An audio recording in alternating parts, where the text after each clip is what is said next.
Welcome to 100 day challenge. Today I am going to talk about insanity, जो मेरा movement है। और उस मूवमेंट का जो फाउंडेशन है वो है love, and love is my religion, is what I believe. और मैं ये 101% जानती हूँ कि ऐसा कोई भी इंसान नहीं होगा पूरी दुनिया में जो मेरे बात से सहमत नहीं होगा। Not possible. That love has to be the foundation of human life. ये अलग बात है कि हम लोग उस लव को पहचान नहीं पाते और उसके साथ जी नहीं पाते। We are not able to do that, but that does not mean कि हम ना करें। करेक्ट, वो करना तो पड़ेगा ही। इसीलिए मैंने इंसैनिटी ये मूवमेंट शुरू किया, बिकॉज मैं देख रही हूँ मेरे आसपास अच्छे अच्छे इंटेलिजेंट लोग, मेरे खुद के रिलेटिव्स, मेरे खुद के चाहने वाले, जिनको मैं चाहती हूँ, जो मुझे चाहते हैं। कोई भी इंसान एक दूसरे के साथ खुशी से रह नहीं पाता है। Not even one single person is not able to live with one single person. मैं इनफैक्ट ये चैलेंज के साथ बोल सकती हूँ, मतलब गिने चुने लोग ज़रूर हो सकते हैं, and I am very happy that ऐसे लोग हैं इस दुनिया में, जो कोई भी एक दूसरे पर्सन को कहे कि okay I love this person 100%, और मुझे इसमें कोई खोट नज़र नहीं आ रही है। एंड आई थिंक अगर ह्यूमन बीइंग का कोई एग्जाम्पल हो तो ये होना चाहिए। तो ऐसे कोई भी दो इंसान का रिश्ता एक दूसरे के साथ इतना गहरा नहीं है। ऐसा क्यों है? बहुत सिंपल रीज़न है, क्योंकि हमारा खुद का रिश्ता हमारे खुद के साथ अभी तक एस्टैब्लिश ही नहीं हुआ है। जब हमारा खुद का कनेक्शन हमारे साथ एस्टैब्लिश नहीं हुआ है तो दूसरों की तो क्या ही बात करें। Doesn't make sense. And that is why it is very important कि हर एक इंसान ये बात को समझे कि हमको खुद को, अपनी खुद की रिस्पॉन्सिबिलिटी, अपने बॉडी की रिस्पॉन्सिबिलिटी, अपने एक्शंस की रिस्पॉन्सिबिलिटी, अपने वर्ड्स की रिस्पॉन्सिबिलिटी, अपने थॉट्स की रिस्पॉन्सिबिलिटी लेनी पड़ेगी। क्योंकि ये तो नो ब्रेनर है ना, कॉज एंड इफ़ेक्ट। अगर हम कुछ करेंगे तो उसका रिज़ल्ट हमको ही भोगना पड़ेगा, और हम कुछ ना करेंगे तो भी उसका रिज़ल्ट हमको ही भोगना पड़ेगा। So it's not about action और inaction, it's about consequences of everything that you are doing. हर एक चीज़ का कॉन्सिक्वेंस हमको खुद को फेस करना पड़ता है। और that is the basic foundation of insanity, the journey of being human, the journey of being इंसान is what insanity is, where love is the foundation and love is the religion. अब insanity जो है उसका एक और foundation है, और वो है कि हर एक इंसान यूनिक है। हर एक इंसान अपनी खुद की ब्लूप्रिंट के साथ पैदा हुआ है। हर एक इंसान दूसरे इंसान से बिल्कुल अलग है। तो वन साइज फिट्स ऑल का जो सोल्यूशन है वो पॉसिबल नहीं है। बट अनफॉर्चुनेटली हर एक इंसान इस दुनिया में फेम, पावर, मनी को चेज़ करते करते थक जाता है, because that is not what we are suppose to be doing. हमको अपनी लाइफ ऐसे जीनी ही नहीं है। हर एक इंसान दूसरे को फॉलो करते करते थक जाता है, बिकॉज बाजू वाले के पास है, मुझे करना है। पीयर प्रेशर से ख़तरनाक बीमारी इस दुनिया में और कोई भी नहीं है। और पीयर प्रेशर का मतलब है क्योंकि बाजू वाले सब जन कर रहे हैं इसलिए हम सब जन कर रहे हैं। और ये बीमारी सबको क्या कहते हैं, उसके हमारे डीपेस्ट कोर तक लग चुकी है। इट्स लाइक दीमक की तरह हमारे बॉडी को खा चुकी है। अब ऐसे सिचुएशन में हम क्या करें? ऐसे सिचुएशन में हम सिर्फ इतना कर सकते हैं कि हम इसको एक्सेप्ट कर सकते हैं कि हमको ये बीमारी है। ये that is the first step.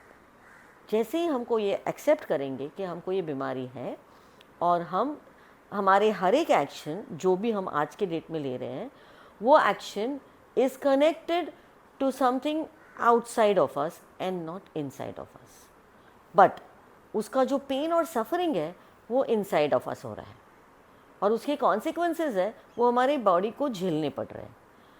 एक और चीज़ मैं ऐड करना चाहूँगी यहाँ पे, जो हमारे कंट्री में hospitals are more than schools.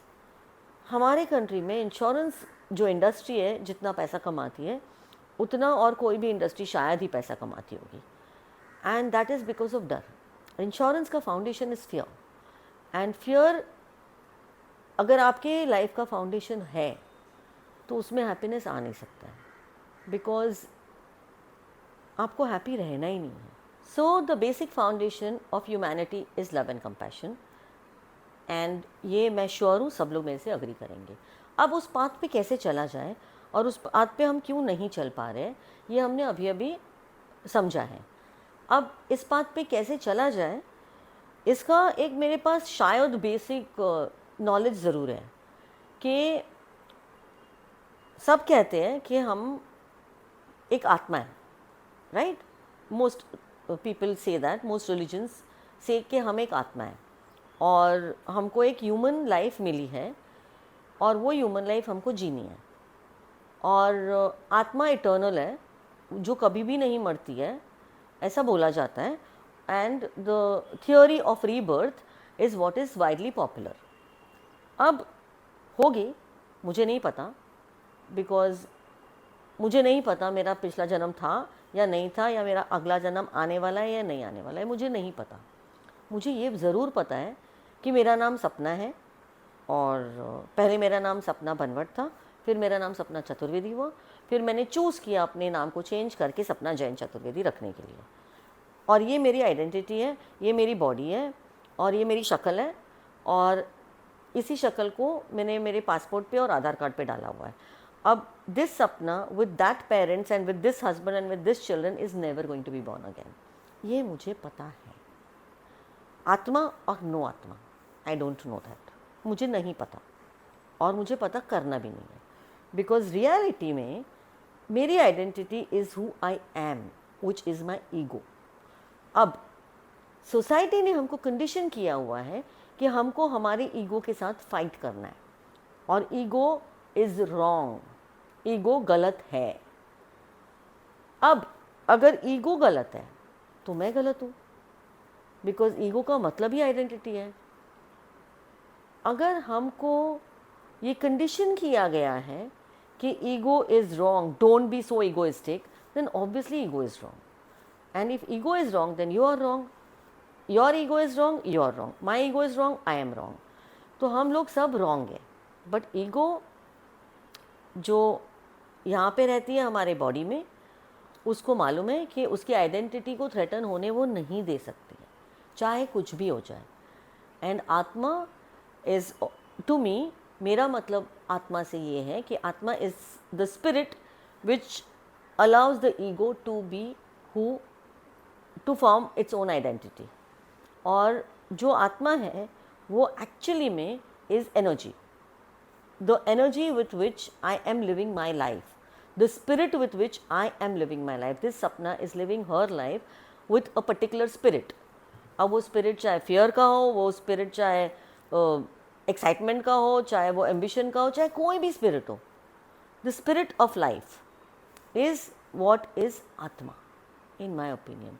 Sapna's spirit of life is different from anybody else's spirit of life, because Sapna's spirit of life का जो आज के डेट में रीज़न है वो है मैं कहाँ पर पैदा हुई हूँ, मेरी अपब्रिंगिंग कैसे हुई है, मेरे पेरेंट्स कैसे हैं, मुझे क्या सिखाया गया है, मैंने कौन से स्कूल में गई हूँ, कौन से कॉलेज में गई हूँ, मैंने क्या एजुकेशन किया है, मैंने क्या काम किया और मैंने अपने आप को इस मुकाम पे कैसे लाया. That is what is who I have become, which is my spirit of life, the energy with which I am functioning. But because energy पूरी दुनिया में इतनी ज़्यादा डेंस और नेगेटिव है, इसलिए most people are not able to function in a optimum manner. और हम इस confusion में हर रोज़ रहते हैं कि भाई मैं खुश क्यों नहीं हूँ. मैं इसलिए खुश नहीं हूँ क्योंकि मैंने ये कोशिश ही नहीं करी पता करने की कि मुझे genuinely क्या पसंद है. The minute I try and find out what I love and I don't fight my ego, मैं अपने ईगो से लड़ाई करना जिस दिन बंद कर दूँगी, उस दिन मेरे खुशी का पात अपने आप से खुल जाएगा.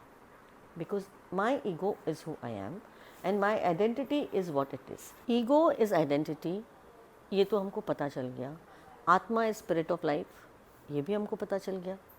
एंड एक तीसरा जो सबसे इम्पॉर्टेंट फैक्टर है जिस पे ये पूरी दुनिया टिकी हुई है वो है फियर. अब जब हमारी स्पिरिट ऑफ लाइफ हमारे ईगो और फियर के बीच में डांस करती है और जो भी डिसीजंस लेती है उसका फाउंडेशन क्या है वो उसको पता नहीं है. बिकॉज वो कंफ्यूज्ड है। और ये कन्फ्यूजन दूर कैसे किया जाए? By being aware of your actions. हम जो भी एक्शंस ले रहे हैं वो हम अवेयरनेस के साथ लें, उसकी हम रिस्पॉन्सिबिलिटी लें और उसकी हम अकाउंटेबिलिटी लें। बस that's all there is to life. Of course कहना बहुत आसान है और करना बहुत मुश्किल है। इसीलिए मैं कल से ये समझने की कोशिश करने वाली हूँ कि जो हमारे दुनिया का फाउंडेशन है वो है रिलीजन। और रिलीजन बहुत सारे हिस्सों में बटा हुआ है पूरी दुनिया में। पहले मैं रिलीजन के बहुत अगेंस्ट थी, बट जब मैंने उसको क्लोजली स्टडी किया और क्लोजली एनलाइटन मास्टर्स के रीजंस को समझा, जो स्पिरिचुअल गुरुज हैं, एनलाइटन मास्टर्स हैं, उनको समझा, तो I understood that human beings अभी तक एनिमल्स होना भूले नहीं हैं। उनमें कहीं ना कहीं बहुत सारे एनिमल्स छुपे हुए हैं और वो इंसानों की तरह बर्ताव करते ही नहीं हैं। तो इंसानों को रेगुलेट करना बहुत इम्पॉर्टेंट है। So regulating human life is very very important, and that is the reason why there are so many religions और so many religious gurus, so many enlightened masters, जिन्होंने ये अलग अलग तरीके के रिलीजन्स फॉर्म किए और रूल्स और रेगुलेशंस बनाए सबके लिए, ताकि सोसाइटी को एक पर्टिकुलर स्ट्रक्चर मिले। और स्ट्रक्चर को रेगुलेट करना, स्ट्रक्चर को संभालना, ये बहुत इम्पॉर्टेंट है। So I guess that is the reason why religions बने हैं।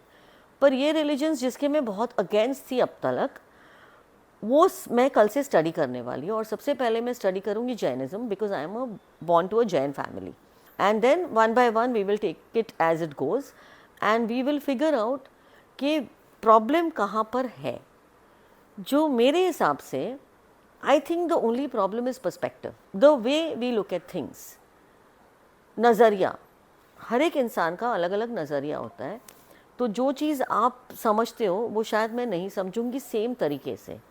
और वो नज़रिया जब तक हम अपना खुद का नहीं समझेंगे और अपने खुद के नज़रिए को रिस्पेक्ट नहीं करेंगे और एक्सेप्ट नहीं करेंगे, तब तक हमारी लाइफ सुधर नहीं सकती हमारे खुद के लिए। सो now how do we take it forward from here? So we have come to a conclusion that ego is not our enemy और हमको ego के साथ लड़ना नहीं है।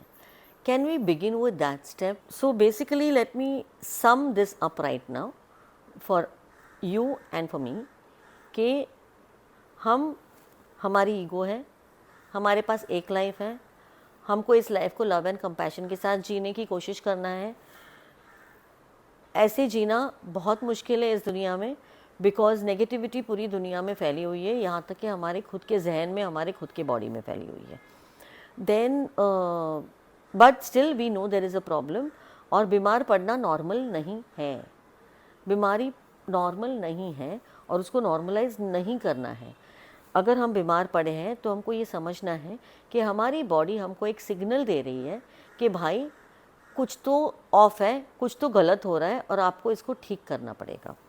हमको ये समझना है कि जब हमारी आइडेंटिटी थ्रेटन होती है तो ईगो एक्शन लेता है, और वो एक्शन का जो तरीका है that is driven by 7 Demons.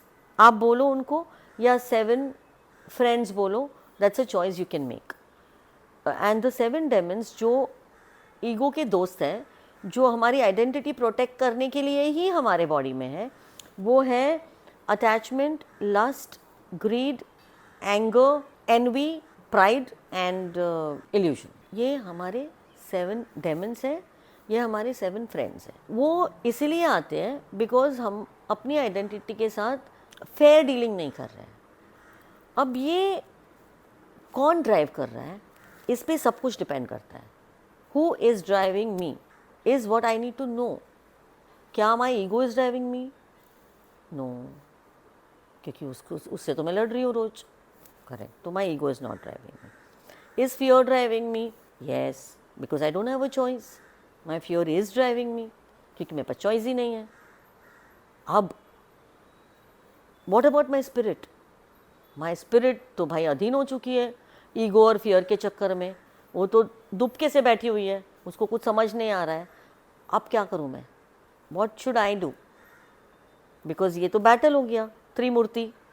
So now what do I do about this battle? अब इसमें मैंने अपने आप को कहाँ से कहाँ तक मैं आज लेके आई हूँ, ये मैं आज रिकग्नाइज़ करूँगी और ये एक्सेप्ट करूँगी कि देयर इज़ अ प्रॉब्लम. क्योंकि जब तक मैं एक्सेप्ट नहीं करूँगी कि एक प्रॉब्लम है, मतलब प्रॉब्लम ये है कि मुझे कैंसर हुआ है, मॉडर्न मेडिसिन इसको ठीक कर देगा, तो मैं उसको प्रॉब्लम ही नहीं मान रही हूँ. अगर मैं उसको प्रॉब्लम ही नहीं मान रही हूँ तो उसको मैं ठीक नहीं कर सकती हूँ. So the point is, if I have a cancer, I have diabetes, I have a heart attack, I have any problem which is physical bimari, physical illness in my body, we cannot normalize physical illness in their body, right? You cannot normalize it. मतलब आज के date में heart attack और any kind of chronic से chronic illness को हमने सर्दी ज़ुकाम की तरह नॉर्मलाइज कर दिया है, and that is where the problem is. We I am saying we have to take it seriously. We have to understand कि बीमारी नॉर्मल नहीं है, दवाइयाँ लेना और उसको ठीक करना नॉर्मल नहीं है. ये समझना बहुत इम्पॉर्टेंट है इस स्टेज पे राइट नाउ, कि जब हम बीमार होते हैं और हम दवाई लेते हैं या हम अपने आप पे ऑपरेशन करते हैं, तो हमको क्या कहते हैं उसको, इंजेक्शन दिया जाता है so that we do not feel the pain. Correct? But pain कौन फील नहीं कर रहा है? पेन सिर्फ और सिर्फ ब्रेन फील नहीं कर रहा है. बट जो भी पार्ट पे आपने ऑपरेट किया है, जो भी पार्ट का पेन आपने नम किया है, वो पार्ट को वो पेन इतना ज़ोर से लगता है, इतना एक्सक्रूसिएटिंग पेन होता है कि आप उसको इमेजिन भी नहीं कर पाओगे. और वो पेन आप सिर्फ सोच के देखो कि अगर आपने इंजेक्शन नहीं लिया होता और आपके पैर का ऑपरेशन होता या हार्ट का ऑपरेशन होता तो आपको क्या फील होता. सोचो. It is important to think, because वो पेन जो आपको रियलाइज़ नहीं हुआ है बिकॉज ऑफ मॉडर्न मेडिसिन, वो पेन आपके खुद के बॉडी के पार्ट को हुआ है उसी इंटेंसिटी के साथ. अब the least we can do is acknowledge the pain. क्या हम इतना कर सकते हैं कि उस पेन को एक्नॉलेज करें, अपने वो बॉडी पार्ट को एक्नॉलेज करें जैसे हम अपने बच्चे को एक्नॉलेज करेंगे? क्या हम अपने बॉडी को उतनी इज्जत दे सकते हैं that can we at least acknowledge कि I am so sorry I treated you badly, I am so sorry मैंने आपको ग्रांटेड लिया, I am so sorry that जो मेरा बेसिक रिस्पॉन्सिबिलिटी था, मेरी बॉडी को रिस्पेक्ट करना, मेरी बॉडी को प्यार करना, मेरी बॉडी के साथ ये जीवन बिताना, बिकॉज ये बॉडी के बिना तो मैं वैसे भी ये जीवन नहीं बिता सकती हूँ. So can I have that basic decency to love my body the way it is, to thank my body, to be grateful for its very existence. ये तो हम कर ही सकते हैं.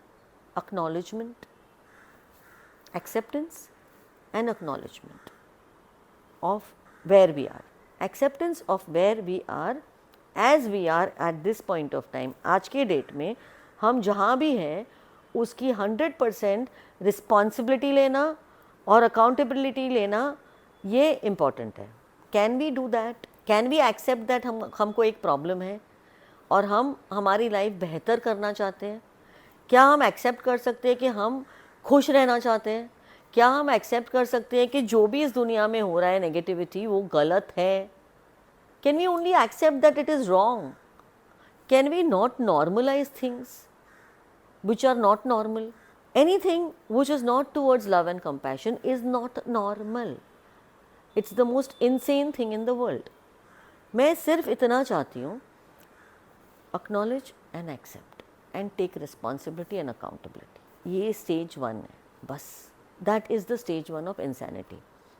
Very soon after I understand all the religions, जब मैं उसका अभ्यास करूँगी, उसको स्टडी करूँगी, उसको समझूँगी, तो उसके बाद I want to do something which is called the दिमाग फ्रेमवर्क.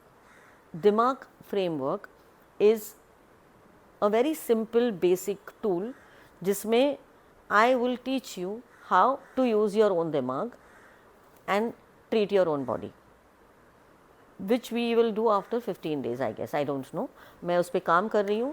बट दिमाग फ्रेमवर्क बहुत ही इंटरेस्टिंग टूल है, जो मैंने लास्ट वीक भी बात की थी इसके बारे में, एंड उसमें स्टेप बाय स्टेप हम कोशिश करेंगे on how to make our own lifes easier, simpler, better and happier.